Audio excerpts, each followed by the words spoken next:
Bienvenidos a su programa Se Abre la Rueda. Muy buenos días desde TNO Radio. En la dirección general de la radio, Rafael Casella. Ingeniería de Sistemas, Antonio Calderón. Coordinación de Sistemas, Carolyn Méndez. En el control técnico, nuestra siempre dueña del tiempo, Bárbara Caguán. Vamos a identificar la radio y vamos a hablar de franquicias, negocios, expansión. Ya venimos con un programa muy interesante.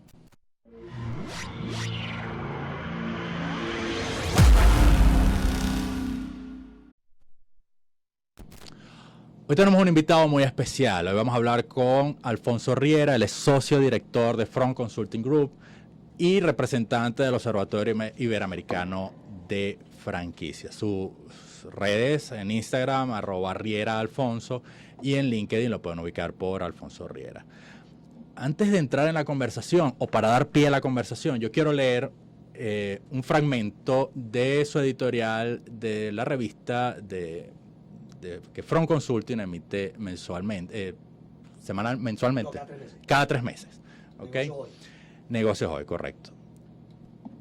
Y cito, Venezuela, habla primero del contexto latinoamericano de negocios, y habla, Venezuela, al ser parte de este conglomerado, está destinada a interactuar protagónicamente, bien por lo que pudiera representar como mercado hoy día, como por la diáspora o internacionalización de las empresas y los emprendimientos. Pero más aún, por la potencialidad que representa su futuro de rebote histórico cada vez más inminente. Alfonso, la situación de las franquicias en Venezuela, la situación de los negocios. Hablas de diáspora como potencial negocio, pero también hablas de potenciales negocios y potencialidad de negocios dentro de Venezuela. Ahí te la dejo. Bienvenido. Sí. Bueno, Fernando, primero un gusto. Siempre compartir con amigos es agradable y mucho más sencillo, porque obviamente uno comparte ideas totalmente afines.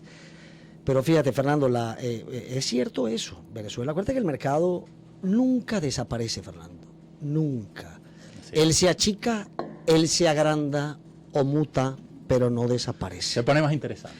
Hasta en la Segunda Guerra Mundial, en el gueto de Cracovia, había intercambio de bienes y servicios, así sea en las cloacas. Estás hablando de algo fuerte. Por eso yo digo, y a mí se me molesta mucho cuando lo comento, que particularmente el sector terciario, los protagonistas del factor comercio son como las cucarachas del mundo empresarial. Y obviamente corrijo en el buen sentido el comentario, porque son los únicos capaces de sobrevivir hasta una hecatombe nuclear.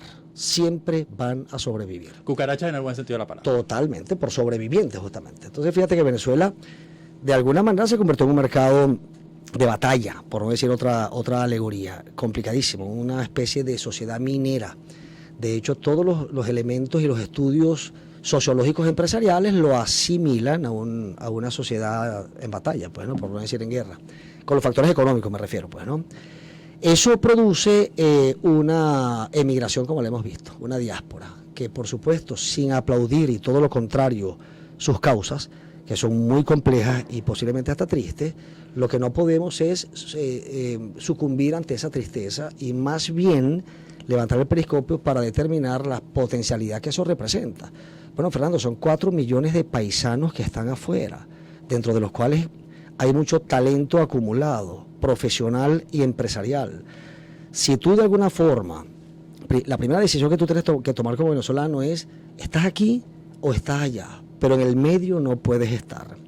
Si tu decisión es irte o estar allá, la recomendación de nuestra parte es que te vayas de inmediato. ¿Por qué? Porque primero pierdes tiempo en ejecutar tu plan B, si esa es tu decisión, que por cierto absoluta y totalmente respetable. Totalmente. Acuérdate que la religión más importante del mundo no es el catolicismo, ni el cristianismo, ni el islamismo, es el bienestar. Todo el mundo la profesa y todo el mundo la persigue a su manera. Si la decisión es irte, vete ya porque si no pierdes tiempo. Y si la decisión es quedarte, entonces pásate el switch para que te conviertas en un soldado de supervivencia, que bien puede venir por la inercia, esa aptitud de supervivencia, o la puedes ayudar a activar. Bueno, actívala, no te queda otra. Entonces, si tu decisión fue irte, surgen una serie de posibilidades. La primera es que tú te conviertes en un factor de negocio operativo, porque estás yendo tú mismo emigrando a tu sitio de destino.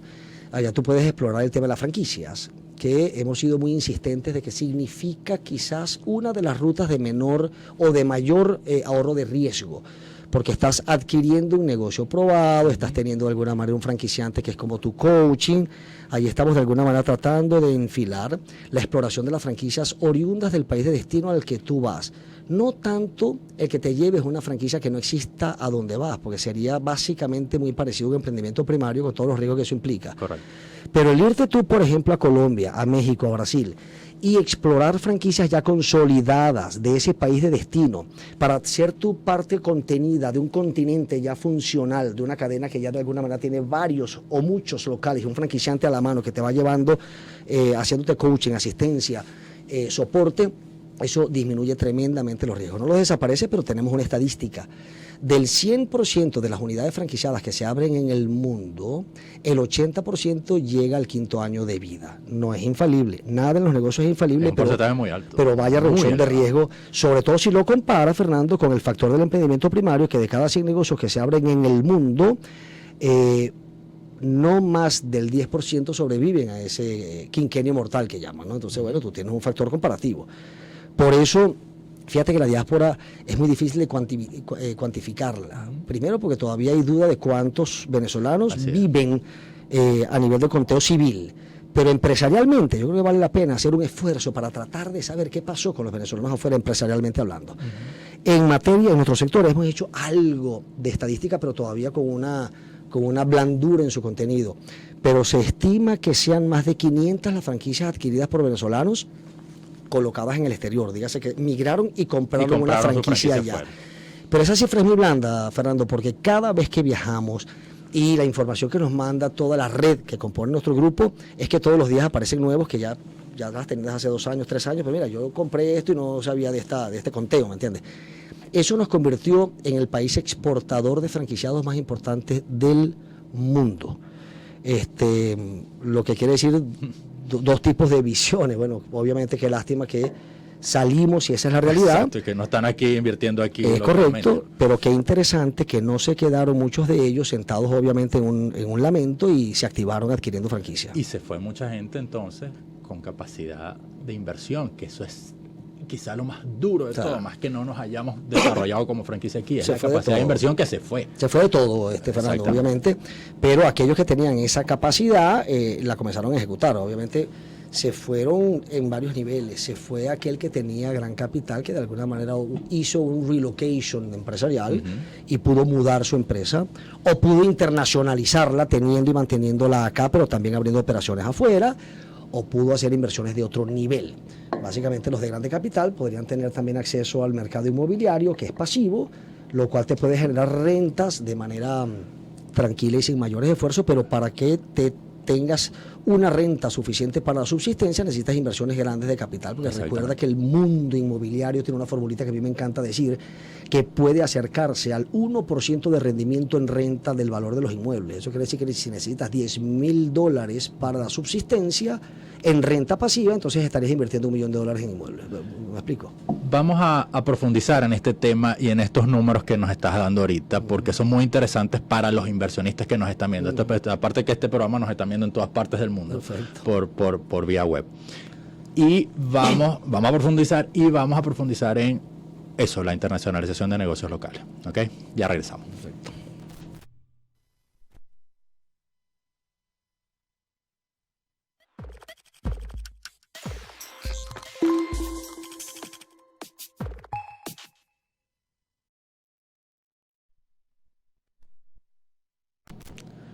Seguimos nuestro programa Se abre la rueda por TNO Radio. Seguimos con Alfonso Riera, director de Front Consulting.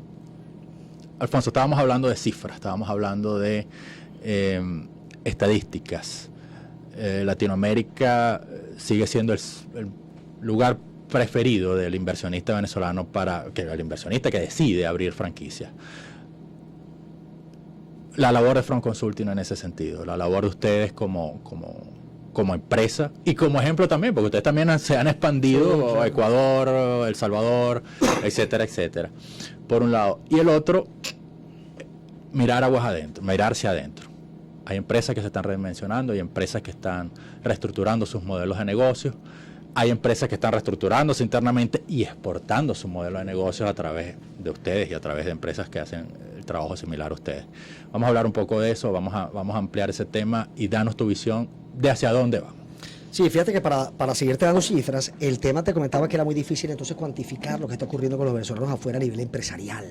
Primero, ¿cuántos se fueron? Dicen que 4 millones de habitantes. Bueno, ¿cuántos de ellos montaron negocio? ¿Cuántos de ellos se emplearon? Se estima cifra blanda, porque son aproximaciones por reglas de tres, por coincidencia de comentarios, especialistas, etcétera. Pero se estima que un 20% de la diáspora total se activó empresarialmente hablando. Dígase, o invirtió, o montó negocios, o adquirió negocios, o se asoció, pero como un factor protagónico dentro del mundo empresarial, pues, ¿no? Ahí tenemos muchas visiones. Ahí está, como te repetí, el gran empresario que logró montar una industria, que compró una empresa grande. Está el mediano que decidió no inventarse el agua, sino comprar negocios operativos. Decidieron algunos comprar franquicias que te daba una cifra que es la única que tenemos, por cierto, que es más de 500, pero es una cifra blanda, Fernando, te repito y te insisto, porque cada vez nos llega más información en donde hay más. Pero además no solamente de Latinoamérica, es que hemos visto de Tailandia, de Australia, venezolanos que llegaron allá y adquirieron franquicias locales y de alguna manera tienen esa estadística que te comenté. Cerca del 80% de los que han montado tienen el negocio operativo tendiente o arribando al 5º año de vida, lo cual dice mucho, pues, ¿no? Pero hay otros que de alguna manera inventaron su propio negocio también. Ahí tenemos otra cifra interesante.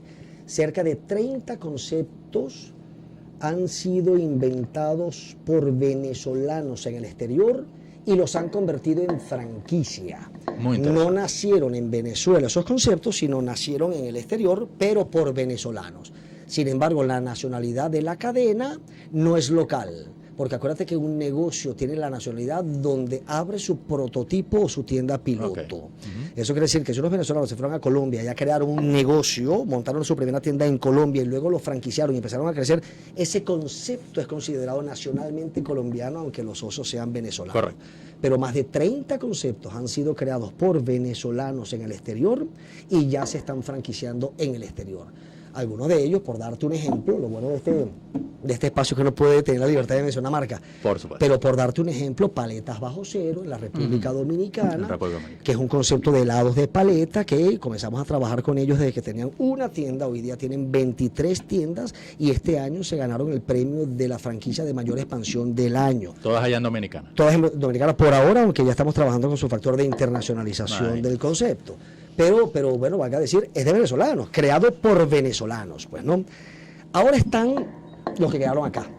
Aquí te repito que había que pasarse el switch, sabiendo en la circunstancia en que estás. Es como decirle a un citadino, mira, vas a vivir pero en la selva, así que te vas a tener que convertir en Tarzán.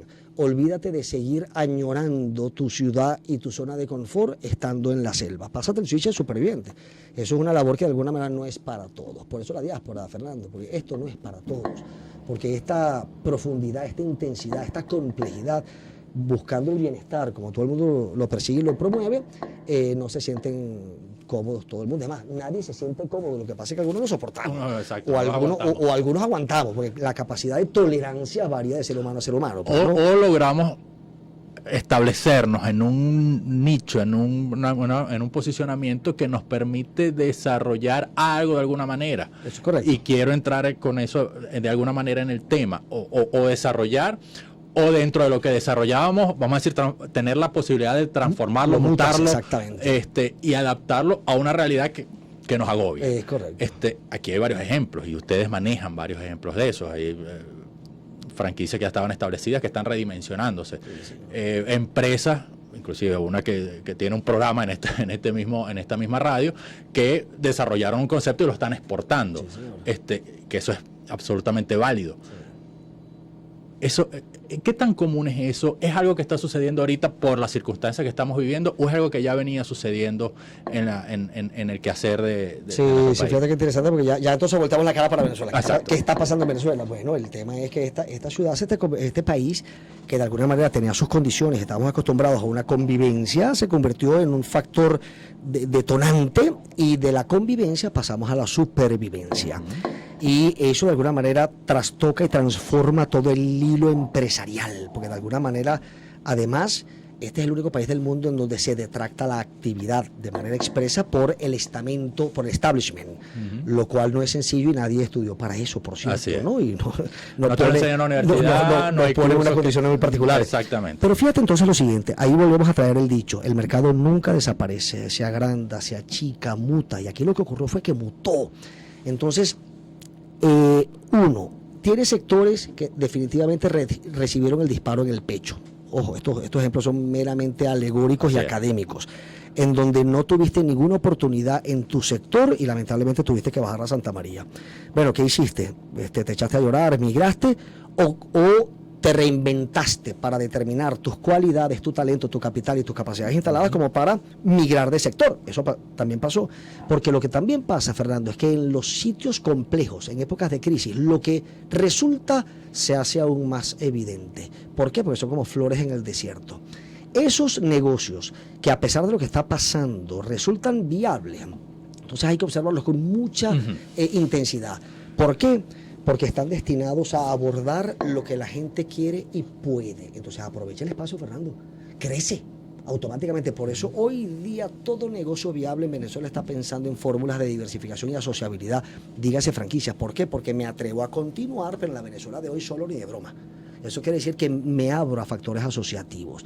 Y tú que estás pensando también en explorar alguna oportunidad de negocio, porque tienes un capital, porque te cerraron el tuyo, porque no quieres quedarte activo, quieres diversificarte, observa entonces muy bien lo que está dando resultado.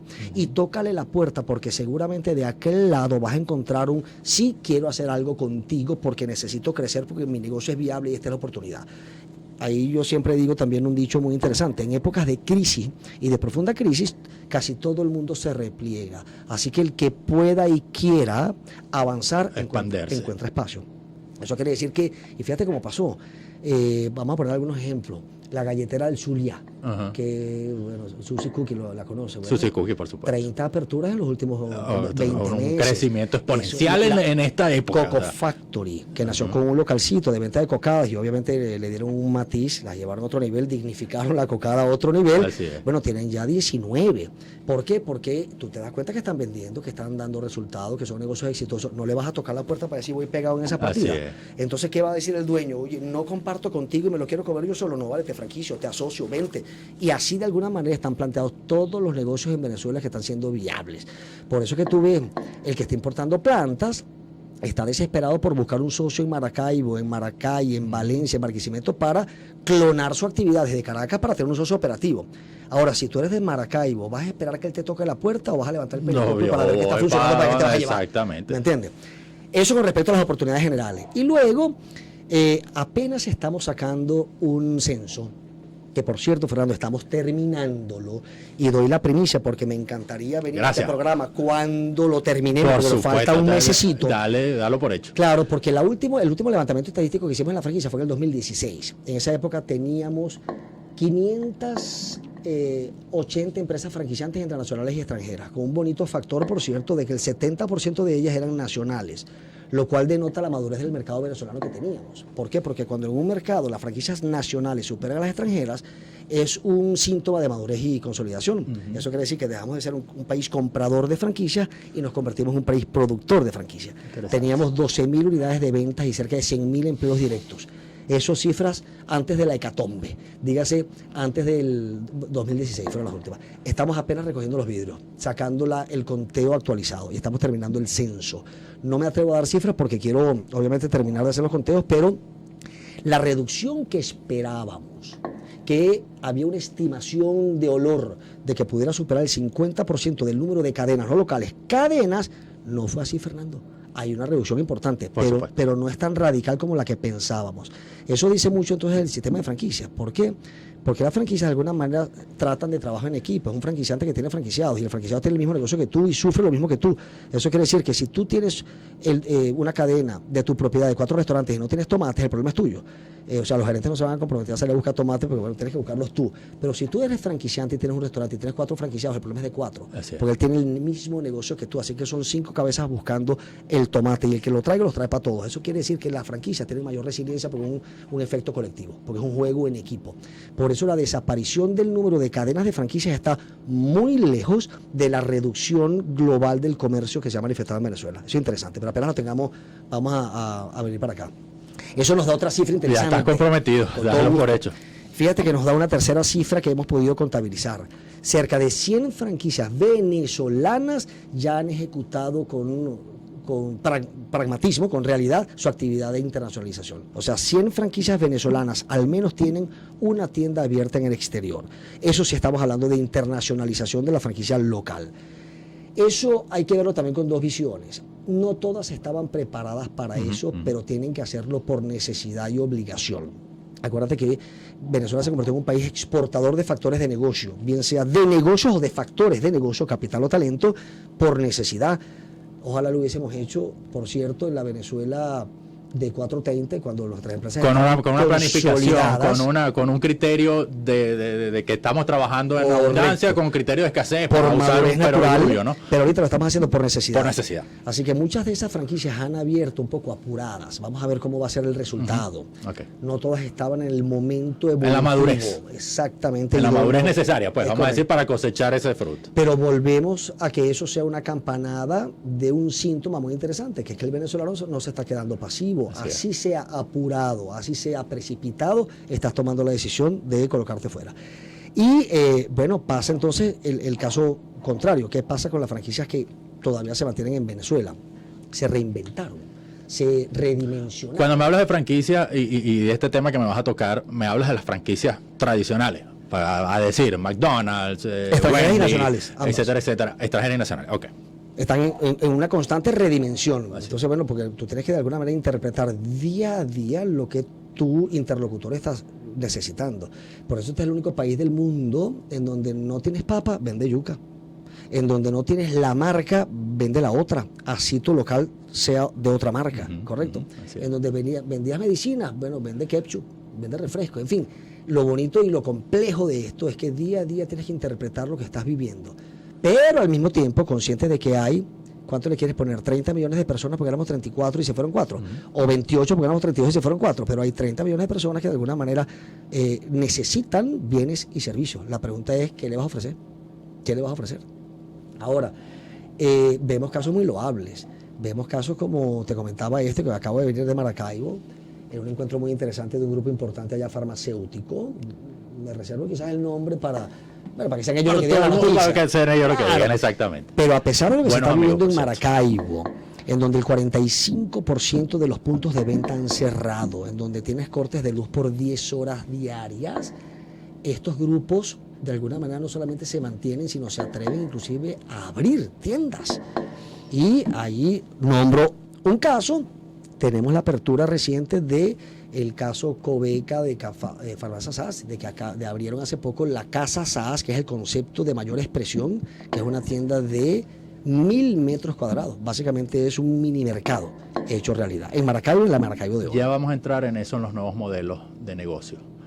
Vamos al corte y ya regresamos avanzando en ese tema. Perfecto.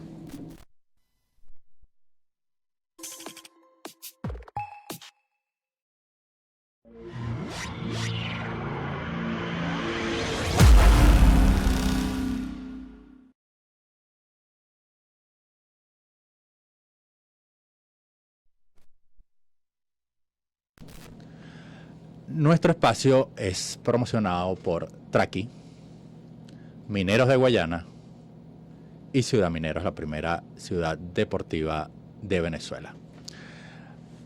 Me hicieron el reclamo de qué pasó con José Guarino. Disculpen, no hice el comentario al principio. José está atendiendo asuntos profesionales que le atañen y por eso no nos pudo acompañar hoy. Está muy lamentable porque muy amigo también de nuestro invitado. Sí. Seguimos. Las reestructuraciones de los modelos de negocio en Venezuela, franquicia y no franquicias, pero en el tema específico de la franquicia, ¿hacia dónde van? Redimensionamiento, reestructuración, inclusive algunos con nuevos esquemas de negocio. Sí. Bueno, fíjate que el tema de Venezuela, volvemos a un caso de laboratorio, hay que observarlo constantemente. Yo creo que al final vamos a terminar escribiendo muchos libros de... Qué bueno, yo pensé que éramos José y yo los únicos que decíamos eso. Qué bueno que nos acompañan. Vamos a ser los tres los que escribamos ese libro entonces. Sin duda.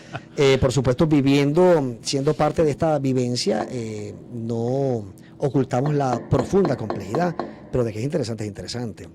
Ahora tú ves entonces cómo volvemos al tema del comercio, lo versátil y lo rápido que es. Apenas se abre una rendija, sobran manos para abrir el boquete entero. Apenas hay una pequeña oportunidad de vender entonces, porque el factor dólar aquí es competitivo con respecto a las compras que puedes hacer afuera y hay carencias obviamente de suministro, se abrieron el tema de los bodegones. Entonces fíjate cómo locales que tenían vendiendo electrodomésticos o cualquier otra circunstancia golpeada, migraron rápidamente. Lo que quiere decir primero que la velocidad del comerciante es muy rápida, muy audaz, y particularmente en Venezuela que dan ganas con ese movimiento. La gente me dice, sobre todo cuando uno viaja, oye Alfonso, pero entonces en Venezuela desapareció la actividad empresarial. No señor, mutó y constantemente está mutando. Repito, lo importante para el empresario es detectar lo que la gente quiera y pueda, y por ahí abres el boquete para entonces hacer la siembra completa. No, fíjate, ahí hay conceptos interesantísimos. Aquí hay sectores que siguen siendo viables. Lo que pasa es que hay que mojarse y empaparse, pero el tema de salud no farmacéutica, por ejemplo, el tema de atención a la niñez y particularmente ahorita estamos viendo atención a la vejez también, lo que llaman el elderly business. Nosotros tenemos unos amigos que comenzaron en Barquisimeto a cuidar viejitos, pero no tipo asilo, porque el problema del asilo es un tema psicológico también con la familia, porque tú mandar a tu abuelita o a tu papá o a tu mamá para un asilo es básicamente ser condenado a la escoria por ser culpable de abandonar a tu padre. En nuestro país es una cosa, sí, eres el peor hijo. ¿Cómo mandaste a tu padre a un asilo cuando el asilo posiblemente es el mejor sitio donde pueda estar? Pero es un tema de culpabilidad y de estigma. Es otro tema. Sí, esta gente, que son unos muchachos, comenzaron a buscar a los viejitos en la mañana y los dejan en su casa en las noches. Y tienen un sitio rentado en donde les hacen actividades, pero también los pasean, los llevan a parques, los llevan al teatro, los llevan al cine. Es un pick and up. Comenzaron con 7 viejitos, hoy día tienen 97 y no se dan abasto. Eso quiere decir, Fernando, que habemos 30 millones de personas requiriendo productos y servicios. El arte está en detectar lo que la gente quiera y pueda. El tema de la niñez, el tema de elderly, el tema del ocio. Fíjate que Venezuela también se convirtió en un sitio complicado psicológicamente hablando. Bueno, necesitamos esparcimiento. Además, nuestros amigos se fueron, nuestros familiares se fueron, muchos de ellos también. Bueno, ¿qué hay para esparcimiento? Basta que te hagan un food truck festival y la gente acude. No se da abasto. Basta que te hablen un festival de cine. Fíjate lo que hizo el Eurobuilding, por darte un ejemplo. Entonces abre un espacio eurocultural. No sé si lo conocen. Sí, claro. Los invito a que husmen ese modelo. ¿Pero qué es ese modelo? ¿Un modelo de negocio? No, están desarrollando, y mismo, valga la cuña, están desarrollando un modelo de grandes eventos ahí mismo adentro. Tal cual. Oye, pero nivel de cualquier país desarrollado. Y el Eurocultural entonces además tiene una sala de teatro, una sala de cine artístico, encuentros empresariales petit comité. ¿Pero qué es eso por parte del Eurobuilding? ¿Es un modelo de negocio? Así es. No, aparte del espacio cultural, es un modelo de negocio. Pero en un momento donde, sin duda alguna, la merma de su uso de habitación ha bajado, te aseguro, no menos un 40%, se reinventaron. Totalmente, porque además no hay cosa que nos ponga a pensar más rápido que una crisis, por un factor de necesidad. Así es. Entonces, bueno, la invitación es a pensar, pues, ¿no? Ahora, el otro componente interesante que podemos ver en la Venezuela de hoy es que las grandes empresas fueron las más afectadas, por ser más evidentes, por ser más blanco, más obvio, y cuando se repliegan los grandes, entonces le da cabida a los pequeños. Claro, lamentablemente los pequeños, y ante la falta de tutela gubernamental, estos pequeños a veces nacen y se desarrollan sin una tutela legal, normativa, permisológica. Pero no te imaginas la cantidad de gente que ha salido vendiendo detergentes, champú, esquemas alimenticios, mermeladas artesanales, productos comestibles. Cuidado, hago una salvedad aquí de una llamada de atención. Cuidado con los factores de regulación productiva con la cadena de comercialización, porque obviamente no se están cuidando ninguno de los estándares.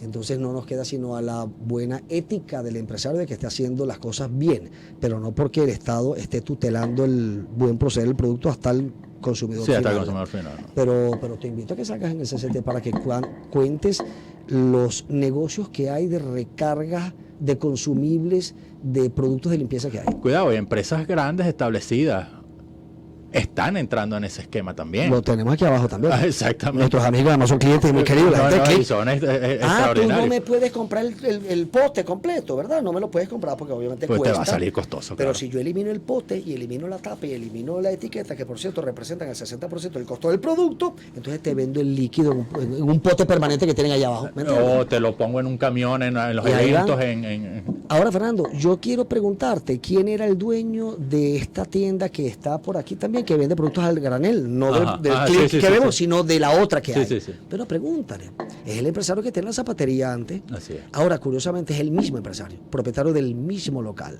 que lo que no hizo fue cruzarse de mano. Quebró y no le fue viable su negocio anterior, levantó el periscopio y dijo qué necesita la gente, qué quiere y qué puede. ¡Pum! Y migró.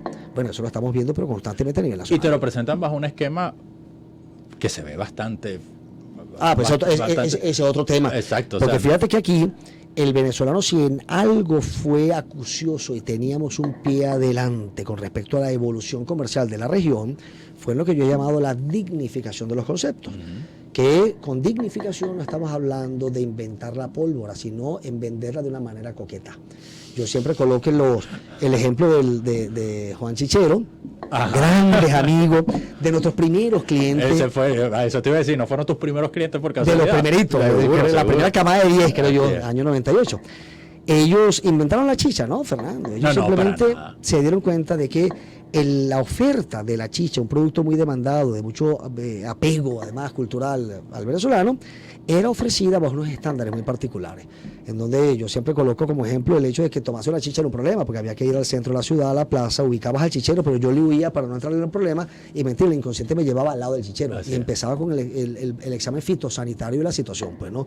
Y le veía los ojos al chichero, los dientes al chichero, las uñas al chichero, me asomaba para ver el color de la chicha. Y ninguno pasaba. Bueno, pero al final aparecía igualito, el angelito, siempre aparecía y decía, Alfonso, tienes 3 niñas, no te la vayas a tomar, pero el diablito también aparecía, de algo hay que morirse en esta vida, hermano. Y en mi caso siempre sucumbía, en el nombre del Padre, del Hijo y del Espíritu Santo, dame una chicha. Todos sucumbimos a la chicha. Esta gente simplemente, como se ponen los visionarios en una pequeña loma que ven la perspectiva de una manera distinta, esta gente simplemente se hizo una pregunta, ¿te gusta la chicha?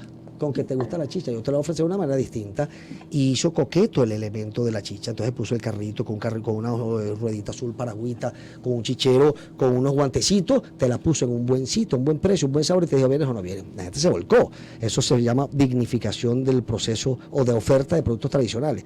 Pero pasó con los perros calientes, Deli Plum Rose. Pasó, yo siempre comento también que el moderno, el perro caliente dignificado, no va a quebrar ni va a hacer desaparecer al perro calentero tradicional, a los asquerositos. No lo hace, conviven. Además, yo creo que cómodamente, de hecho. Claro, yo creo que médicamente es hasta recomendable comerse un asquerosito por lo menos una vez cada 2 meses. Te crea anticuerpos. Claro, porque eso fortalece la flora bacteriana de alguna manera. Pero pasó con los kioscos con la parada inteligente, pero pasó con el tequeño, con tequechongo. Eso quiere decir que el venezolano había desarrollado muy bien los factores de dignificación para interactuar con el público, y eso lo estamos viendo ahorita. Entonces tú estás viendo los bodegones, sí, pero no son una cueva. No son una cueva llena de anaqueles o de guacales llenos de productos. No. Son espectaculares. Totalmente. Entonces, con una inversión muy importante. Exactamente. Entonces tú ves a estos centros de llenado. No son una cueva llena de unos potes sucios. No, es un sitio en donde provoca entrar. Bueno, de alguna manera entendimos que entonces no solamente hace falta detectar lo que la gente quiere y puede pagar, sino que si lo ofreces de una manera digna, entonces el tema puede dar resultado. Y cuando da resultado, te van a llamar, Fernando, te van a llamar primero tus primos, tus vecinos y tus amigos diciéndote, no me dejes afuera, lo cual implica entonces una presión para la expansión. Repito, lo poco que esté dando resultado está condenado a crecer, porque la gente lo va a necesitar y lo va a pedir. Expansión, crecimiento. ¿Cómo nos volcamos hacia afuera? ¿Cómo estos modelos de negocio, este llenado de detergente que es potencialmente franquiciable? Ojo, me estoy metiendo en tu área, pero por darte un ejemplo, o modelos de salud innovadores que son potencialmente franquiciables. ¿Qué tienen que hacer para expandirse? Sí. ¿Cuáles son los principios que tienen que seguir? Sí, fíjate que lo primero... Para expandirse dentro y afuera, ¿ok? Sí. Sí, fíjate que lo primero, lo que nos dice el librito es que si tú tienes un modelo de negocio exitoso, trata de expandirte primero aquí, correcto. Bien sea con la apertura de nuevas unidades propias o con la implementación de un esquema de franquicia o esquemas asociativos intermedios. Acuérdate que la franquicia no es el único esquema de expansión. Para crecer tú puedes seguir abriendo unidades propias, lo cual implica inversión directa, pero también gestión directa, y el éxito o el fracaso redunda obviamente a tu favor o en contra. Pero también puedes el polo opuesto, que es franquiciarlo. Tú actúas como franquiciante y otro es quien invierte y lo opera. Pero en el medio hay esquemas asociativos, cada vez más comunes, por cierto. El hecho de montar una unidad asociada en sus dos vertientes, con un socio pasivo, que es el que te da el dinero, él no hace nada y tú operas, pero bienvenido, porque lo que puede sobrar aquí es gente que esté buscando qué hacer, qué negocio montar, y lo que tenga es un capital. Y posiblemente no tenga el tiempo, pero tú que tienes el modelo de negocio que está dando resultados, puedes recibir ese capital para abrir otras unidades y tú mismo operarla, y lo tienes a él como socio reportándole resultados.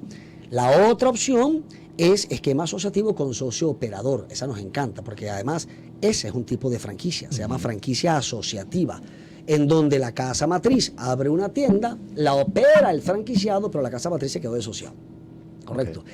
Entonces, en ese factor hay una posibilidad de seguir creciendo en Venezuela. El librito nos dice que una vez que tú tengas una unidad piloto exitosa, trates de crecer aquí mismo en Venezuela para que llegue tu punto en donde te topes con la frontera y crezcas afuera. Pero eso es lo que está pasando hoy día. Hoy día está aplicándose un dicho que si antes la internacionalización era una opción, ahorita es una necesidad. Así es. Entonces tú estás viendo el que montó la tienda, que con una tienda abierta yéndole bien, ya no está pensando en montar la segunda aquí, sino afuera. Allí entonces uno quizás sea un poco precipitado, pero bienvenido también los riesgos y las audacias, claro, en donde tú puedes ir a montarlo tú, pero generalmente atender las cosas a distancia no funciona. Si vas a montar este negocio en República Dominicana, te va a costar si no vives tú en República Dominicana. Pero ahí es donde entonces hago la salvedad. Y los 4 millones de venezolanos que vivimos fuera. Exactamente. Entonces aprovechemos un poco esa diáspora que de alguna manera es lamentable por las causas que se originaron, pero es una realidad con la cual debemos verle el punto positivo para la convivencia. ¿Por qué no entonces tocar puertas o buscar eventuales socios de venezolanos que están en la República Dominicana, tomando ese ejemplo, que no hayan que hacer o que estén buscando qué hacer para que sean tu eventual socio de montar la primera de las tiendas allá? Eso se está dando. Fíjate lo que está pasando, por ejemplo, con las confecciones de moda y confección, de ropa. Niñas, a veces hasta niñas, que están haciendo trajes de baño espectaculares. Sí, señor. Ropas espectaculares. Sí, pero ¿tú crees que venden un traje de baño en Venezuela? Se lo venden a 4 amigos. Esto todo está destinado a la exportación. ¿Cómo? Ahí creamos un sistema parecido a una franquicia, pero las llamamos embajadoras comerciales, de venezolanas que están allá y no hayan qué hacer, entonces las habilitamos para que con un iPad y unas muestras, por supuesto, las presentaciones espectaculares, las muestras en físico, salgan a vender a su entorno y a tiendas. Oye, ya tenemos una de ellas que está exportando por lo menos unos $15,000 mensuales hechos aquí en Venezuela y no se venden en Venezuela. ¿Cómo? Aprovechando la diáspora. Ahora vamos a hablar de ese tema, la utilización de los medios tecnológicos, utilización de medios alternativos novedosos para comercializar por medio de franquicia. Claro. ¿Ok? Vamos y venimos. Vamos y venimos.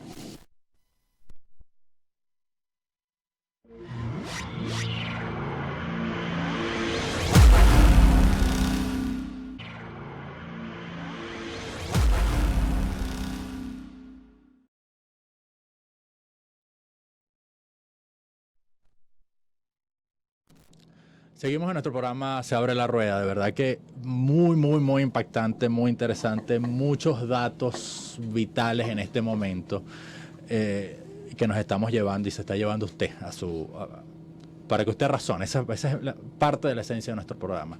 Darle información para que usted tome sus propias decisiones. Pero hablábamos, Alfonso, de medios alternativos de comercialización, la franquicia ya no es necesariamente vamos a abrir una franquicia, vamos a abrir un local, vamos a abrir... No, ya hay otros modelos, ya hay otros esquemas que se manejan en este momento que en la realidad que nosotros vivimos en Venezuela. ¿Cómo podemos expandir? Hablamos inclusive de un servicio legal. Sí. Un servicio legal es franquiciable. Sí, como no, y no solamente servicio legal, servicios médicos, servicios tecnológicos. Venezuela se convirtió en un país barato para producir servicios. Cuidado, posiblemente muy caro, porque acuérdate que la economía aquí es como un electrocardiograma, pues, ¿no? Pero en cuanto a servicio, aquí es económico la mano de obra, el talento que todavía queda y que todavía circula. Entonces aquí mucha gente lo que hizo fue, bueno, déjame hacer mi headquarter en Venezuela, pero no buscar clientes en Venezuela que están tan golpeadas, sino buscar clientes afuera, pero con el servicio producido en Venezuela. Entonces ahí tú ves comunidades médicas, bueno, tú vinculado a una de ellas o amistades entre ellas, en donde el headquarter está en Venezuela y están buscando un partnership en otro país para que los médicos vayan, pero como no pueden ejercer, tutelen las intervenciones afuera. Así es. Oye, qué interesante el tema. Muy interesante. Tenemos una empresa muy interesante también, un cliente que es una community manager, realmente es un marketing digital, pero integral. Y lo que hizo fue captar clientes afuera, diciéndole a los community managers individuales que se fueron, pero que ellos no tienen capacidad de llegar a un gran cliente porque él es solito. No, tú le vas a tocar la puerta de parte nuestra, que aquí en Venezuela somos integrales, para que tú, dando la cara allá de manera presencial, nosotros en Venezuela con nuestros 40 empleados, le hagamos todo el servicio a esa empresa a distancia a nivel digital. Fernando, aquí hay, ¿sabes que la India se convirtió y otros mercados asiáticos en mercados económicamente también de servicio? Así es. Y comenzaron a albergar grandes call centers. Entonces las grandes empresas, en lugar de tenerlo en Inglaterra, donde cuesta un mundo la mano de obra, lo tenía en Nueva Delhi o en Bombay. Entonces resulta que esos centros ya están subcontratando call center en Venezuela, para ver si, no sé si me expliqué. Sí, perfectamente. Londres contrata a la India para el call center, y como Venezuela está tan barato, la India subcontrata a Venezuela para el call center. Imagínate tú, eso quiere decir que hay un pequeño filón, pero quien lo sepa determinar y detectar y descubrir, oye, pero interesantísimo también, claro. Pero por supuesto, ¿no? Te quería comentar también un tema de las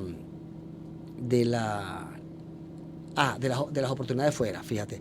Sí, y de lo que va a venir en Venezuela. Uh-huh. O sea, Latinoamérica siempre fue un mercado que vimos un poquito por encima del hombro.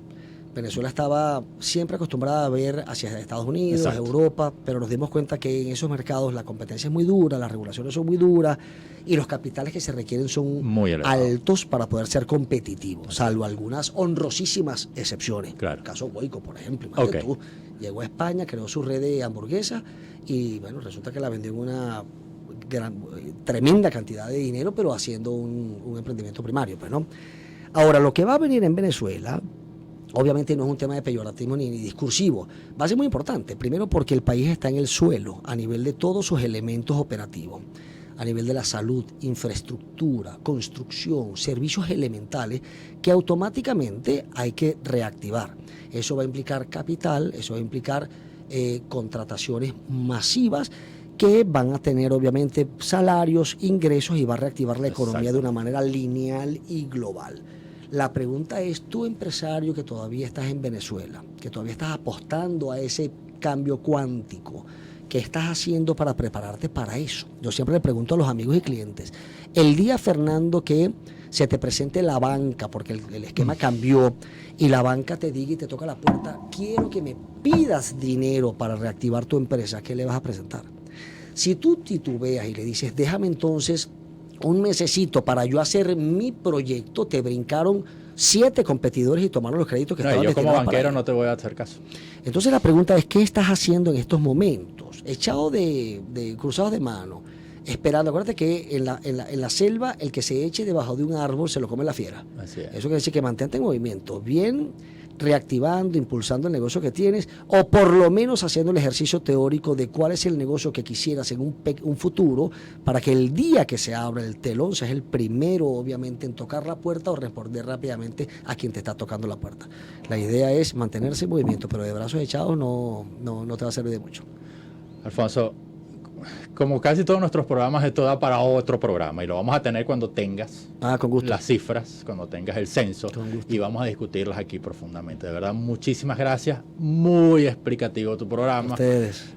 ¿Cómo te ubican a ti? ¿Alguien que tenga una idea de negocio? ¿Cómo puedo ubicar a Front Consulting rápidamente? Con todo gusto. O sea, en lo personal también soy activo en redes. En Instagram es Riera Alfonso con 2A. Riera Alfonso. Correcto. Y en LinkedIn también. Pero también a través de la página web de la empresa, Front Consulting. Todas las redes están vinculadas con el nombre Front Consulting. Front como frente en inglés y Consulting terminando en ING. Tenemos oficinas en Caracas y tenemos oficinas en Perú, República Dominicana, Ecuador, Puerto Rico, El Salvador, pero además somos parte de Front Consulting International, que es una red que creamos hace 10 años, compuesta por firmas consultoras de franquicias, una por país, hoy día sumando 19 países en Iberoamérica. Somos un grupo de grandes amigos especialistas en esto y a la orden a quien nos quiera. Y que predica con el ejemplo. Con todo gusto. Muchas gracias, amigo. Hasta aquí nuestro programa de hoy. En la dirección general de la radio, el señor Rafael Casella, Ingeniería de Sistemas, Antonio Calderón, Coordinación de Sistemas, Carolyn Méndez, y en el control técnico, la dueña del tiempo, Bárbara Caguán. Con esto le decimos, señores, cerrada la rueda, viento y marea a su favor para todos. Gracias. Nos vemos el próximo jueves.